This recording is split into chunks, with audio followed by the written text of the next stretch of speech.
كلمة حماة ساعات بتيجي في ودن البنت زي صوت إنذار. هتدخل بينا، هتفسد جوزي عليا، هتكرهني. بس هل كل الحموات زي بعض؟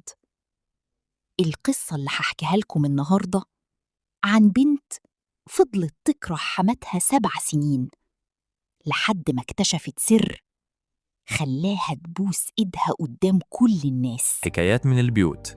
اشتركوا الآن في قناتنا لتستمتع بأجمل القصص. أهلاً يا أحبابي في حلقة جديدة من حكايات من البيوت.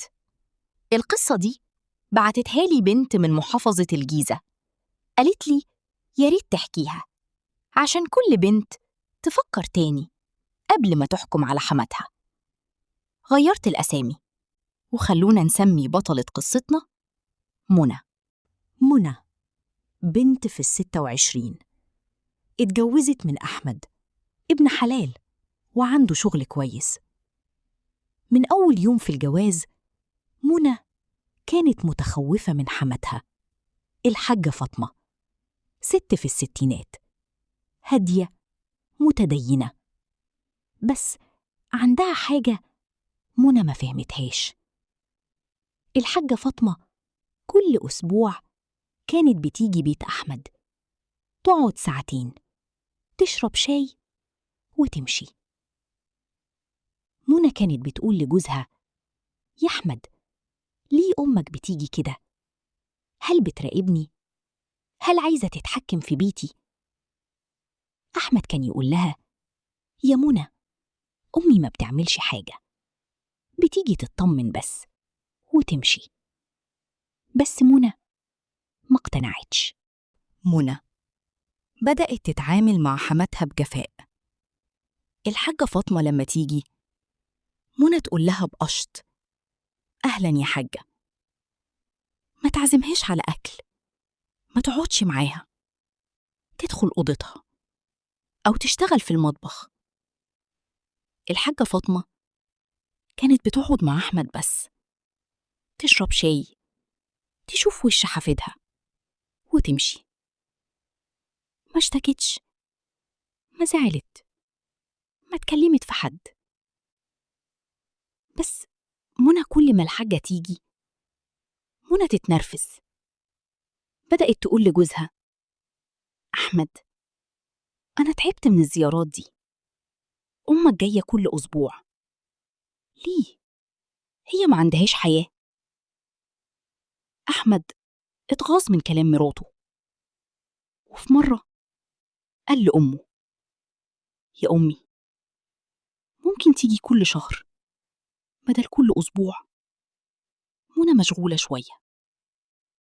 الحاجة فاطمة ابتسمت وقالت حاضر يا حبيبي، زي ما تحبوا. ومن يومها الزيارات قلت، بقت كل شهر، بعدين كل شهرين، بعدين بطلت. فاتت 7 سنين، منى خلفت ولد وبنت، العيلة كبرت. الحاجة فاطمة ما كانش بتيجي البيت، منى كانت مبسوطة. في يوم منى كانت بتنظف الأوضة، أوضة العيال، لقت دولاب قديم. الدولاب ده كان مرمي في الزاوية، محدش يفتحه. فتحته، لقت كرتونة فيها ألبومات صور لأحمد وهو طفل، صور لأحمد وهو عريس، وفيها ظرف. فتحت الظرف، لقت إيصالات كتير، إيصالات تحويل بنكي، كل شهر 5000 جنيه، من 7 سنين، من ست اسمها فاطمة محمد لحد اسمه أحمد محمود، جوز منى. منى ما فهمتش، راحت سألت أحمد أحمد سكت كتير، وفي الآخر قال: يا منى، أمي هي اللي بتدفع لنا الإيجار من 7 سنين. أنا الراتب بتاعي ما يكفيش، ومش عايز انتي تتعبي أو نسيب الشقة. فأمي كانت بتدخل فلوس كل شهر، وعمالة تسأل عنا عشان تطمن إن إحنا كويسين من غير ما تجرحنا أو تبهدلنا. منى ما عرفتش تتكلم. كنت بتدفع هي الإيجار؟ أحمد هز راسه.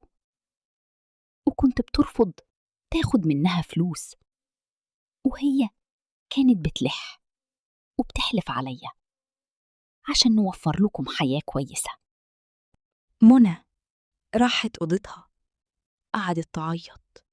7 سنين هي بتكره الست دي وتتجنبها وتنفر منها، والست دي هي اللي بدفع لها الإيجار، هي اللي بتسهر عشان تتأكد إنها مرتاحة، هي اللي لما طلب جوزها يجي مرة في الشهر بدل الأسبوع ما اعترضتش وقالت: حاضر يا حبيبي. منى مسحت دموعها، ركبت العربية ولفت على بيت حماتها. دقت الباب، الحاجة فاطمة فتحت. أول ما شافت منى ابتسمت وقالت: منى يا حبيبتي، نورتي يا بنتي. منى ما كانتش قادرة تتكلم، رمت نفسها على إيد الحاجة وبكت: سامحيني يا حاجة، سامحيني يا أمي، أنا ما كنتش عارفة.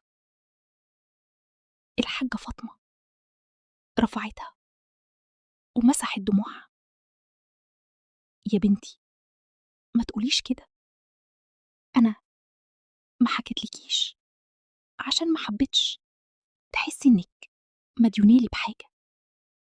أحمد ابني ومنى بنتي، واللي بدفعه ده شيء بسيط. أهم حاجة إنكم مستورين ومرتاحين.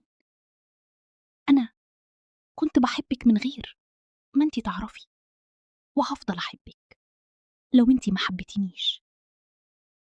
منى قعدت ساعة في حضن حماتها تحكي لها كل حاجة جواها، وكل سوء ظن، وكل كلمة قالتها قبل كده. الحاجة فاطمة سامحتها من قلبها. يا جماعة، ربنا سبحانه وتعالى قال: يا أيها الذين آمنوا اجتنبوا كثيرا من الظن إن بعض الظن إثم. سوء الظن ربنا سماه إثم. منى 7 سنين كانت بتظن في حماتها كل شر، والحاجة كانت بتديها كل خير. والنبي صلى الله عليه وسلم قال: إياكم والظن فإن الظن أكذب الحديث. يعني الظن أكذب من أي كلام بتسمعه. يا بنات ويا ستات، قبل ما تحكموا على حماكوا فكروا، هل الست دي فعلا بتعمل اللي انتوا فاكرينه، ولا بتنظر بسوء ظن لأي حاجة بتعملها؟ الحما هي الست اللي ربت اللي انتي اخترتيه، هي اللي تعبت عشان يبقى الراجل اللي انتي عايشاه معاكي. ميرسي، كلمة، بوسة على الإيد، حركة. كيف حالك يا حاجة؟ سؤال ممكن يغير علاقتكم للأبد.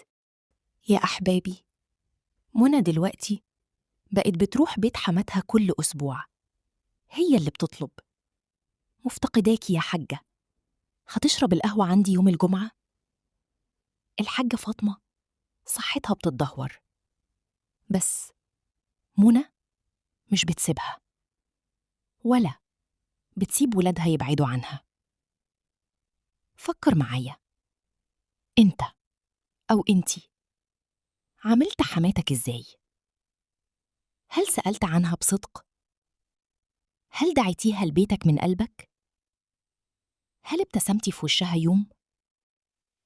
سيب لي كومنت وقول لي قصتك، ولو القصة لمستك لايك، اشتراك، جرس، وشيرها مع أي بنت متجوزة جديد، ممكن تكون سبب إنها تنقذ علاقتها بحماتها قبل ما تخسرها.